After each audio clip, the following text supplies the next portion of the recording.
मैंने बात शुरू की और जब उसने भी कोई जवाब नहीं दिया तो हम एक दूसरे के बहुत करीब आ गए। उस रात हमारे दिलों में एक नई उम्मीद जगी।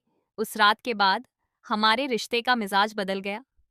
अब हम दोनों हर रोज मिलने लगे क्योंकि मुझे भी उससे बात करना अच्छा लगता था। हम एक दूसरे के अकेलेपन का सहारा बन गए। दोस्तों, आज की इस प्रेम कहानी में आप सबकी भी भूमिका है।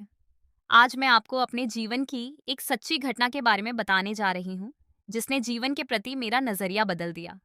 जब मैं पुणे में विश्वविद्यालय में पढ़ रही थी, तब मैं एक छोटे से अपार्टमेंट बिल्डिंग में किराए पर रहती थी। मेरे फ्लैट के ठीक बगल में, जहाँ मैं करण की देखभाल करती थी, वहाँ एक लड़का रहता था जिसकी गर्लफ्रेंड ने 2 साल पहले उससे ब्रेकअप कर लिया था। उसकी एक बहन थी जिसका नाम रिया था और वह 12वीं में पढ़ रही थी।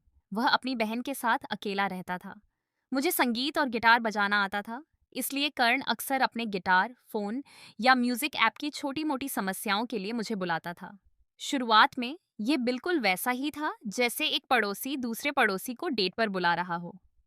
रिया अपनी पढ़ाई और दोस्तों में व्यस्त थी। वह दिखने में बेहद खूबसूरत और चंचल थी, लेकिन हमारी बातचीत सिर्फ औपचारिक है तक ही सीमित रहती थी। मेरा ध्यान हमेशा करण पर ही रहता था। 30 साल के करीब होने के बावजूद उसके चेहरे पर एक अजीब सी शांति और सुकून था, लेकिन उसकी आंखों में एक गहरा दुख था जिसे वह अपनी हल्की मुस्कान के पीछे छुपाने की पूरी कोशिश करता था। एक दिन मैं उसका गिटार ठीक करने उसके घर गई। काम खत्म होने के बाद उसने मुझे चाय पिलाई। तभी मेरी नज़र कोने में रखी एक नोटबुक पर पड़ी, जो कपड़े से आधी ढकी हुई थी। मैंने कर्ण से उत्सुकता से पूछा, "ये क्या है?" वहां एक चायदानी रखी थी। फिर उसने धीरे से कहा, "कुछ नहीं सीमा, बस एक पुरानी सी चीज है।" मैंने कहा, "देख सकती हूँ?" मेरे कहने पर उसने कपड़ा हटाया। उस पर एक अधूरी कविता की पंक्तियां लिखी थीं, जो बहुत ही बेढंगी थीं। ऐसा लग रहा था मानो किसी ने कागज पर दिल दहला देने वाली चीखें जला दी हों। मैं उसे देखकर दंग रह गई। "कर्ण, यह तो कमाल है। क्या तुम भी कविताएं लिखते हो?" "मैं बहुत दुखी हूँ।" वह एक पल के लिए चुप रहा। उसकी आंखें नम हो गईं। फिर उसने गहरी सांस ली और कहा, "हाँ, नसीमा कविताएं लिखती थी। मेरी पूर्व प्रेमिका को मेरी कविताएं बहुत पसंद थीं। वह हमेशा मुझे ठुकरा देती थी। उसके जाने के बाद मैंने फिर कभी गिटार को हाथ लगाने की हिम्मत नहीं की। उसकी आवाज़ में जो दर्द था, उसने मुझे अंदर तक झकझोर दिया। मैंने उससे कहा, "तुम्हें इसे पूरा करना चाहिए। ये बहुत सुंदर है।" उस दिन से हमारा रिश्ता सिर्फ पड़ोसी का नहीं रहा, बल्कि दो ऐसे लोगों का हो गया जो एक दूसरे के दर्द को समझने लगे थे। उस दिन के बाद से हमारा रिश्ता थोड़ा बदल गया।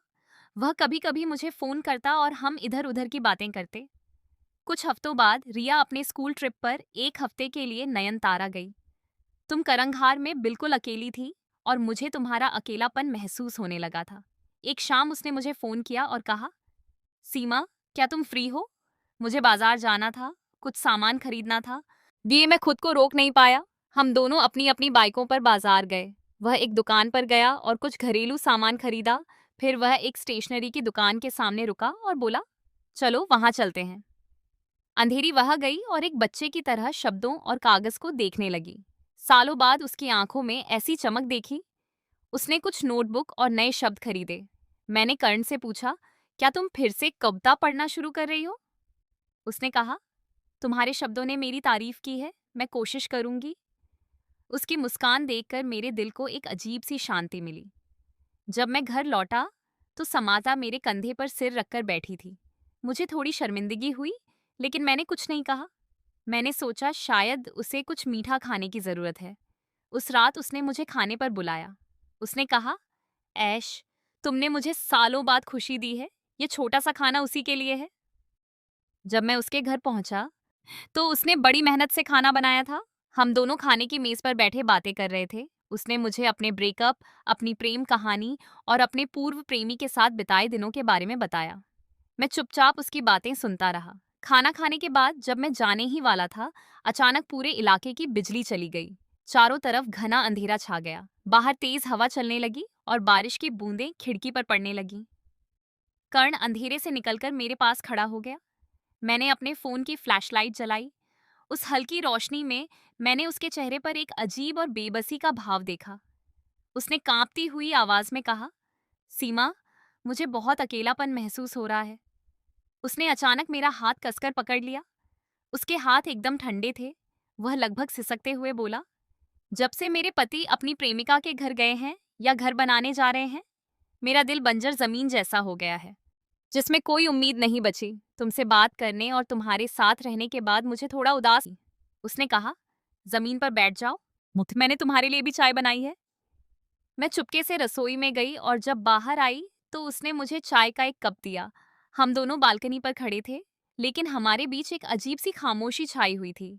यहाँ ऐसी खामोशी नहीं थी जिससे मुझे सुकून मिले, लेकिन एक ऐसी शांति थी जहाँ शब्दों की जरूरत नहीं थी।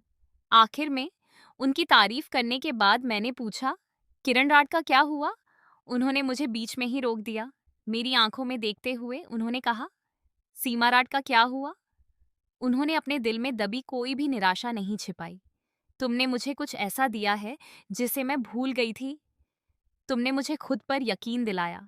तुमने मुझे एहसास दिलाया कि मैं अभी भी जिंदा हूँ।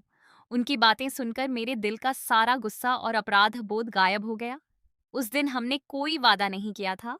हमने एक दूसरे के लिए कोई योजना नहीं बनाई थी। बस हमने एक दूसरे की मौजूदगी को महसूस किया। उस दिन के बाद हमारा रिश्ता एक अदृश्य धागे से बंध गया। मैं दिन में सोने जाती, लेकिन मेरा मन हमेशा उनके घर पर ही टिका रहता। शाम को जैसे ही हमारी लड़ाई होती, मैं कोई ना कोई बहाना बनाकर उन्हें उनके घर ले जाती। कभी मैं कहती कि गिटार की धुन फिर से फीकी पड़ गई है, कभी फोन का बहाना बना लेती। फिर भी वह मेरे बहाने समझ जाते और मुस्कुरा देते। रिया के आने में अभी 3-4 दिन बाकी थे और हियाला और मैंने उन दिनों का पूरा फायदा उठाया था। अब वह सिर्फ एक उदास और अकेला लड़का नहीं था।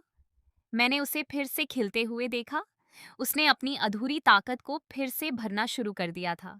घर में मधुर संगीत बजने लगा।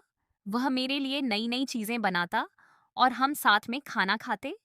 इन कुछ दिनों में हम न सिर्फ दिल से बल्कि आत्मा से भी जुड़ गए थे। वह मुझे अपने जीवन की हर छोटी बड़ी बुरी बात बताता और मैं वहां उसकी दोस्त बन गई थी। मैं उसकी शासक बन गई थी, और शायद उससे भी बढ़कर। एक दिन हम वहां बैठकर बातें कर रहे थे कि अचानक दरवाजे की घंटी बजी। हम दोनों बहुत डर गए। कर्ण डर गया और बोला, इतनी जल्दी कौन आ सकता है? उसने दरवाजे से अंदर देखा तो मिश्रा आंटी सामने खड़ी थीं। कर्ण ने जल्दी से मुझे दूसरे कमरे में जाने का इशारा किया और खुद दरवाजा खोला। मैंने कान दरवाजे से लगाकर उसकी बातें सुनने की कोशिश की। मिश्रा आंटी शायद चीनी मांगने आई थीं। वे 5 मिनट मुझे 5 सेकंड जैसे लगे। मेरा दिल इतनी तेजी से धड़क रहा था कि मुझे लगा मेरी आवाज ही चली जाएगी। उस दिन हमें पहली बार एहसास हुआ कि हमारा रिश्ता कितना नाजुक और जोखिम भरा है। और फिर वो दिन आ गया जब गरबरिया अपनी यात्रा से लौटने वाली थी। उसके आने से एक रात पहले किरण बहुत उदास था। उसने मेरा हाथ पकड़कर कहा, सीमा, कल से सब कुछ बदल जाएगा। हम इस तरह खुलकर नहीं मिल पाएंगे। मैंने उसे दिलासा देते हुए कहा, ये कोई बात नहीं, हम कोई ना कोई रास्ता निकाल लेंगे। लेकिन हम दोनों जानते थे कि यह आसान नहीं होगा। अगले दिन रिया आ गई। खार में फिर से रोना धोना शुरू हो गया। लेकिन मेरे और किरण के बीच एक पतली सी दीवार खड़ी हो गई थी। अब जब भी मैं उनके घर जाती, रिया वैसी ही रहती। हम दोनों को एक दूसरे के सामने अजनबी बनकर रहना पड़ता था। किरण मुझे सीमा कहता था और मैं उसे किरण।